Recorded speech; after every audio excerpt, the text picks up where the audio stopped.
కానీ ఇండియా కూటమిలో సీట్ల కుంపట్లు ముఖ్యంగా తనకు తానే కూడా సీఎం అభ్యర్థిగా ప్రొజెక్ట్ చేసుకుంటున్నారు తేజస్వి యాదవ్.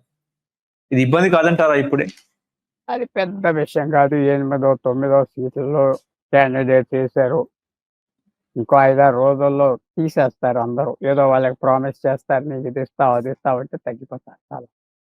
అది పెద్ద విషయం కాదు. అది ఎప్పుడు జరిగేదే. ఇప్పుడున్న 10 మంది 2 పార్టీలు క్యాండిడేట్స్ వేసిన వాళ్ళు 5, 6 కూడా తగ్గిపోతారు, విత్డ్రా అవుతారు, లేకపోతే క్యాన్వాస్ చేయరు, ఏదో చేస్తారు. అది కూడా ఒత్తిడి తీసుకొచ్చి మాకేదో చేయాలని పెట్టి బెదిరించడానికి. అంతేగాని అది పెద్ద ఏదో దాని గురించి ఎలక్షన్ పోతాదండి.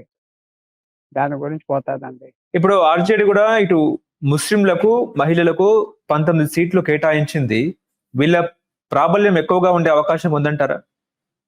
ప్రాబల్యం ఉన్నది. తర్వాత 56 మందికి యాదవులకి ఇచ్చారు టికెట్. అది చెప్పట్లేదు.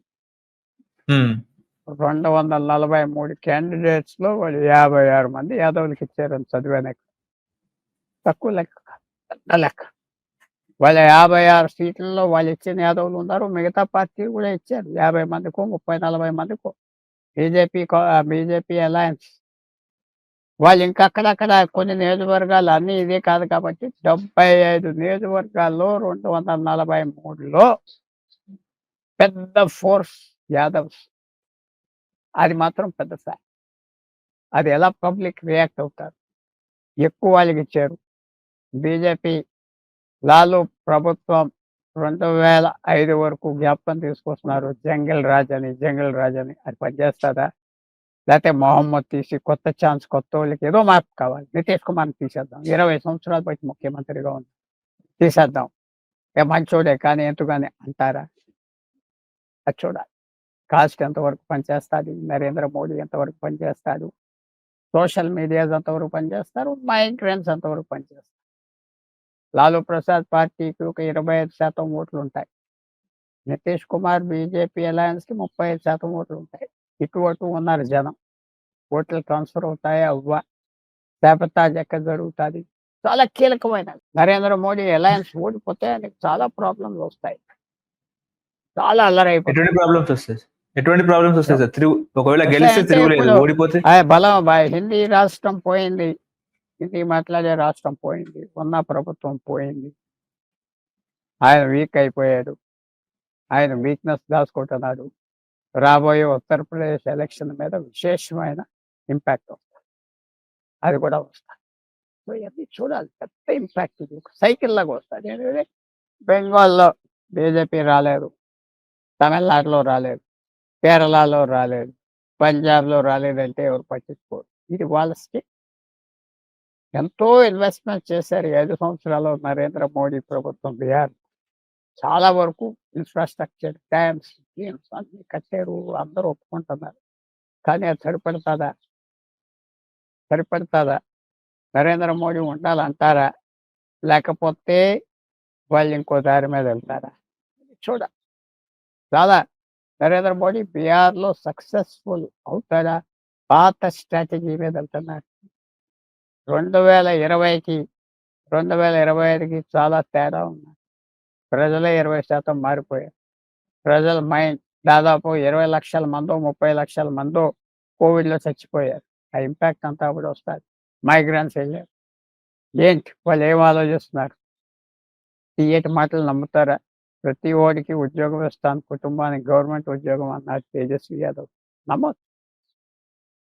నమ్మొచ్చు. నమ్మితే వెళ్ళిపోతారా? వాళ్ళకి ఇవ్వకూడదని ఎంత ఇంకా సెట్ అవ్వలేదు. ఇప్పటి వరకు మీరు ఆంధ్ర, తెలంగాణలో, కర్ణాటకలో రికార్డ్ డాన్సర్స్కి ఎవరు అంటే, నేను రికార్డ్ డాన్సర్స్ నేను అంటలేదు. వాళ్ళ బ్రతుకు, వాళ్ళకి టాలెంట్ ఉన్నది, అట్రాక్షన్ ఉన్నది, గొప్పోళ్ళు లేదు ఏమన్నా. ఎందుకంటే వాళ్ళు చాలా టాలెంటెడ్ పీపుల్. పబ్లిక్ కావాల్సిన ఎంటర్టైన్మెంట్ ఇస్తున్నారు. నేను వెళ్ళి చూడకపోయినా పల్లెటూరులో వెళ్తున్నారా లేదా? వెళ్తున్నారు కదా. వేల మంది వెళ్తారా ఆంధ్ర, తెలంగాణలో? వెళ్తున్నారా లేదా? వెళ్తున్నారు. వాళ్ళే క్యాండిడేట్స్ అయిపోతాయి. సో ఇవన్నీ జరుగుతూ ఉన్నాయి. ఎలా జరుగుతుంది, ఏం జరుగుతుంది ఇంకా మనం చెప్పలేము. కానీ కొత్త ఫ్యాక్ట్ ఒకటి, ఒక మాట జ్ఞాపకం పెట్టుకోండి. 2500 సంవత్సరాల క్రితం గ్రీక్ ఫిలాసఫర్ అన్నాడు, ఏ ఏ నది సేమ్ కాదు. ప్రతి క్షణానికి మారిపోతాది నది. ఎందుకంటే కొత్త నీరు వస్తా ఉంటది కదా! మీరు అవును. నదిలో దిగి బయటకొచ్చి మళ్ళీ అడుగు పెట్టేటప్పటికి ఆ నీరు వెళ్ళిపోయేది కదా! హ్మ్. అంతే కదా! అలా మార్పున్నది. బీహార్ పెద్ద మార్పు. బాగా మార్పు. అది ఏమవుతది? మార్పు గురించి కొంతమందేస్తారు. కొంతమంది కులానికే అంటుకొని ఉంటారా? తప్పకుండా మైనారిటీలు బీజేపీకి వ్యతిరేకంగా ఏస్తారు. ఇక్కడేదో వాళ్ళని కొట్టేస్తే ఏదో అయిపోయింది దేశం అని బీజేపీ. మిగతా 80% జనంలో బీజేపీ 40% ఓట్లు. బీజేపీ ఎలా? ఎందుకంటే 20% పోయారు. లేరు.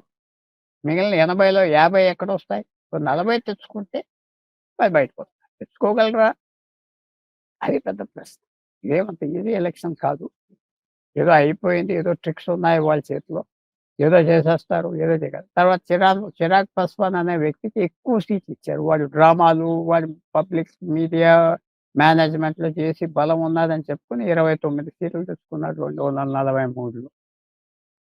అంత బలం ఉన్నది ఆ పార్టీకి లేదు. వీళ్ళందరూ రిగ్రెట్ అవుతున్నారు. ఎక్కువ ఇచ్చేసాం వాడికి సీట్లని. ఆ 29లో 10 పోతాయా? 20 పోతాయా? ఎవరు చెప్పలేకపోతున్నారు. కానీ నేనన్న మాట అన్‌సర్టెన్‌గా ఉంది. మనమేం చెప్పలేం. ఎవరేం చెప్పలేం. రోజు రోజుకి ట్రెండ్ బయటకొచ్చేస్తా. ట్రెండ్ వస్తుంది.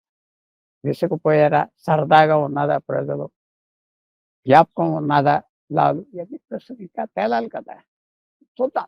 ఇప్పుడు 20 ఏళ్లుగా నితీష్ హవా కొనసాగింది. నెక్స్ట్ ఆ హవా కొనసాగించే అవకాశం ఉందా? మీరన్నట్టు కొత్త నీరు వచ్చిందా? లేదా? కొత్త పాలిసీలు కూడా ప్రభుత్వాలు తీసుకొస్తున్నాయి కాబట్టి చూడాలి. పెద్ద ప్రశ్న.